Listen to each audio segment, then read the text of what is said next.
हमारे शहर में जो खासदार है एमपी इम्तियाज अली, वो भी वक्त में मेंबर है, उनसे कुछ उम्मीद की जा सकती है? देखो, उनसे उम्मीद तो की जा सकती है कि इमाम मौज़म क्या देने वाले हैं। जहां से गांधी जी आता है, जहां से गांधी जी मिलता है, जैसे जालना रोड से 5-7 करोड़ रुपए मिल गए। ये कितना जरूरी है ये मामला जो आप इतना ऊपर चलते हो बैठे, इमाम मौजूद के लिए कितनी है चीजें? इमाम मौज़म के लिए ये बहुत ज़रूरी चीज़ है, क्योंकि वक्फ अराजियात जो है ये हमारे बाप और बाप दादा की जागीर है। Preview.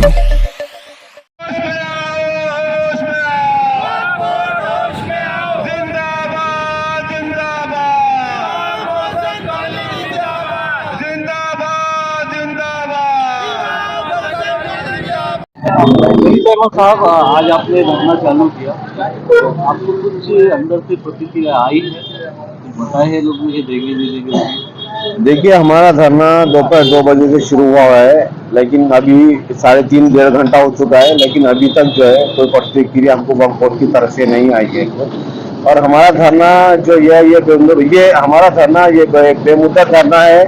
जब तक प्रतिक्रिया का छोड़िए, जब तक वक्फ बोर्ड की तरफ से हमको पॉजिटिव लेटर नहीं आता, अलॉटमेंट लेटर नहीं आता, या आप रिटर्न में उन्हें देते हैं कि हम फला तारीख तक आपको लेटर दे रहे हैं, जब तक हम जो है यहाँ से धरना खत्म करने वाले नहीं है। वहाँ से जो भी हमको पैगाम आएगा वक्फ बोर्ड से, हमारी जो कमेटी है, हमारे साथ उलमा इकराम है, फौज इकराम जो है, उन सबसे मशवरा करेंगे कमेटी में, और आगे क्या लाए अमल तैयार करना है उस पे गौर व फिक्र करके फिर फैसला लिया जाएगा।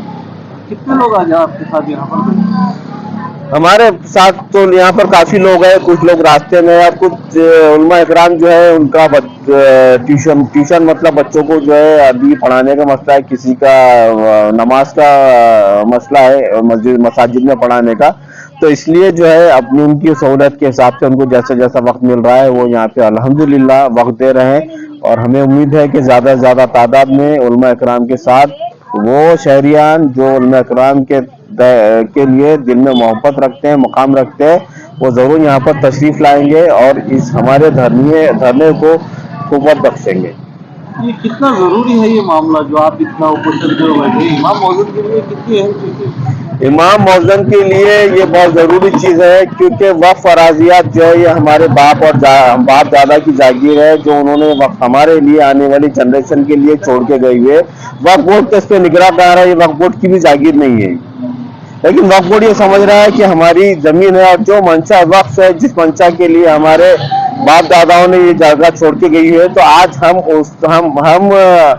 आज उसके मुस्तहक है। इमाम और मौज़म की मैं जहाँ तक बात करूँ, आप ये देखिए कि इनकी जो सैलरी होती है, तनख्वाह होती है, बहुत कम होती है। और औरंगाबाद में जो इमाम मौज़म है ये ज्यादातर किराए के मकानात में रहते हैं। उनकी सैलरी मुख्तसर होने की वजह से, तनख्वाह मुख्तसर होने की वजह से जो है वो अपने घर का कारोबार होगा, घर का किराया हो गया, दुख है, बीमारी है, बच्चों की पढ़ाई वगैरह जो है ये कैसा करेगा कुछ। एक आम इंसान है, वो तसव्वुर भी नहीं कर सकता, वो तो ये सोचता कि इतनी कम सैलरी में कैसा गुजारा हो पाता। तो ये कुछ बोल नहीं रहे, तो इसका ये मकसद नहीं है कि आप जैसा चाहे जो है इनको आप इस्तेमाल करेंगे। इसलिए हमने जो है लॉकडाउन के बाद, जब लॉकडाउन के जो हालात थे आप सब उससे वाकिफ है, उसके बाद हमने ये फैसला किया था कि हम जो है वक्फ अराजियात पर जो है इमाम मौज़म कॉलोनी बसाएंगे। ऐसे हजरात जो किराए के मकानात में औरंगाबाद शहर में रह रहे हैं उनके लिए हम वहाँ पर कॉलोनी बसाएंगे। यहाँ पे हमारे शहर के जो एमपी आते हैं वो भी इसके मिलने, और दूसरे भी बहुत सारे दिगर लोग हैं, उनसे आपने मुलाकात की जो बड़ी पदों पे हैं? नहीं साहब, मुलाकात करने का सवाल ही पैदा नहीं होता है। ये उनका काम है कि ये जो 3 साल में चल रहा है उनके काम के बात है, उनके पास भी काफी पहुंच चुकी है। तो उन्होंने इतनी सारी मीटिंग हुई 3 साल में, तो उनको मुद्दा उठाना चाहिए था। हमने तो वक्फ बोर्ड को सीओ को दिए, हमने सीएम को दिए, हमने कॉपी सबको भेजे। तो उनका काम था कि ये जो मीटिंग हो रही है, मीटिंग में बात रखना और इसको इमीडिएट जो है सैंक्शन दिलाना को। आप लोगों का, प्रेस वालों का काम है, आप जाके एमपी साहब से पूछिए, वजाहत मिर्जा से पूछिए, फौजिया तहसीन खान से पूछिए कि भाई ये इशू है और ये उनका वाजिब डिमांड है, तो आप इस पर इसको सीरियस क्यों नहीं लेते? आप मीटिंग में बात क्यों नहीं रख रहे हैं कुछ? और आप जो है जो मौके की जगह है, मौके की जो जमीन है उस पर जो है उसको मीटिंग में भी रख रहे हैं, और उसमें क्या अल्ट्रेशन करना है, क्या कम और क्या ज्यादा करना है, कानून में कैसी तरमीम करना है, वो लेके आप एडजस्टमेंट कर रहे हैं। तो इसके लिए भी एडजस्टमेंट कीजिए, दुआ का काम है ये। आपके ऊपर भी आरोप लगते हैं कि आप इस मामले को लेकर अपना पॉलिटिकल लुल्लू? जी नहीं, अगर मैं पॉलिटिकल लुल्लू कर रहा है तो थू है मेरी जिंदगी पर। आपका पूरा नाम और पोस्ट? मेरा नाम अहमद जली, सदर इमाम मौजून कॉलोनी औरंगाबाद।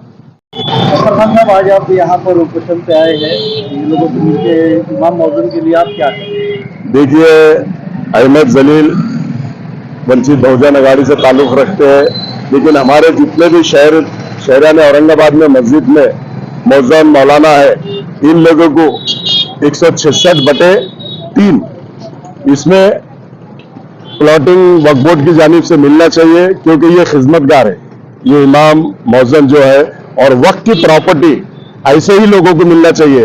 अभी इससे पहले भी एक आवाज उठी थी जालना रोड के ऊपर, खासदार ने उठाई थी कि यहाँ पर गौर गरीब लोग बैठेंगे। अरे गौर गरीब लोग तो आज तक बैठे नहीं, धन्ना सेठ अंदर हुए नहीं, इन लोगों ने ऐसा किया था। लेकिन अहमद जलील को मैं बहुत अच्छे से जानता हूं कि ये शहर में अनेक प्रश्न उठाते हैं, हर एक प्रश्न में आगे जाके काम करते हैं। तो मैं अपनी जानिब से इनको मुबारकबाद देता हूं, और इमाम साहब, मौजून साहब जितने भी है, इनको इनके हक का घर वक्फ बोर्ड के जानिब से मिलना चाहिए, और जो इनकी फीस होती है सालाना, वो सब भरने के लिए तैयार है।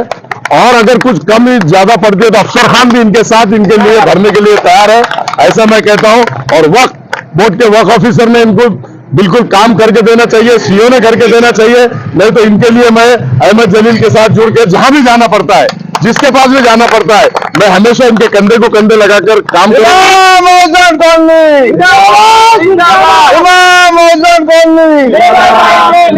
होश में आओ, होश में आओ, होश में आओ, होश में आओ। इमाम मौजून कॉलोनी अगर नहीं बनेंगी तो इनको होश में लाने का काम अल्लाह के फजल करम से अहमद जलील, अफसर खान और सारे शहर के नौजवान साथी करेंगे, और ये कॉलोनी बसा के रहेंगे, ऐसा मैं कहता हूं। और अल्लाह के फजल करम से जहां भी मेरी जरूरत पड़ती है, अहमद जलील साहब मुझे बुलाइए। मैं अहमद साहब से गुजारिश करता हूं कि जहां भी तुम्हारी लड़ाई है, तुम्हारे कंधे को कंधा लगा के लड़ाई मैं लड़ूंगा, और इमाम मौजून को कॉलोनी बनाने का और घर दिलाने का काम में मैं आपके साथ हमेशा जुड़ा रहूंगा, ऐसा मैं कहता हूं। शुक्रिया। इसमें हमारे शहर के जो खासदार है MP इम्तियाज जलील, वो भी वक्फ मेंबर है, उनसे कुछ उम्मीद की जा सकती है? देखो, उनसे उम्मीद तो की जा सकती है कि इमाम मौजून क्या देने वाले हैं। जहां से गांधी जी आता है, जहां से गांधी जी मिलता है, जैसे जालना रोड से 5-7 करोड़ रुपए मिल गए, ऐसे जगह पे आवाज उठाते हैं और खामोश बैठ जाते हैं। अभी आपने देखा होगा, एक मैंने देखा शेंद्रा का भी उन्होंने आवाज उठाई, CBI इंक्वायरी करो, CID इंक्वायरी करो, उनके ऊपर केस करेंगे, और जहां आवाज उठाते हैं और बंद कर देते हैं। जैसा गांधी जी आ गए, गांधी जी का दर्शन होगा, कैसे लौट मारना शुरू। वो काम हमारा नहीं है। हम शहर के अंदर डंके की चोट पे काम करते हैं, गौर गरीब लोगों के लिए काम करते हैं, जरूरतमंद लोगों के लिए काम करते हैं, और डंके की चोट पे बात करते हैं।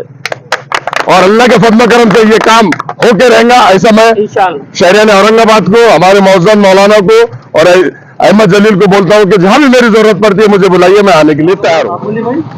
मोहम्मद मोइनुद्दीन, जनरल सेक्रेटरी, इमाम मौजून कॉलोनी। ये धरना हुआ है आपका, इससे कुछ फर्क पड़ेगा वक्फ बोर्ड को? इनको फर्क तो पड़ेगा सर, क्योंकि ये चोर है और चोरों को डर लगता है, इसलिए डर लगता है कि जो हक बात करता है उनसे डर लगता है। और हम और हमारी जो डिमांड है वो जायज है और हक है। इंशाअल्लाह हम इमाम मौजून कॉलोनी लेके रहेंगे, चाहे हमारी जान की ही जाती। डर लगेगा मतलब चोर? किस तरह से? आप एक बड़ा इल्जाम लगा रहे हैं।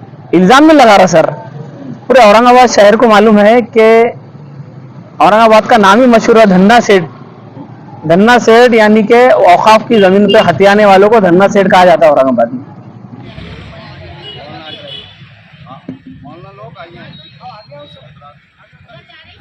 अगर वो कोई सामाजिक होगा या राजकीय होगा, सबने मिलकर यहाँ आना। औरंगाबाद के जितने लीडर है उनसे निवेदन है कि उन्होंने यहाँ पर आना और इस उपोषण को पार्टिंबा देके मौजून और इमाम कॉलोनी लेना ही लेना है, ये सोचकर सबने साथ आना। इंशाअल्लाह ताला बहुत जल्दी अल्लाह ताला ये काम पूरा करेंगे। अल्लाह हाफिज़।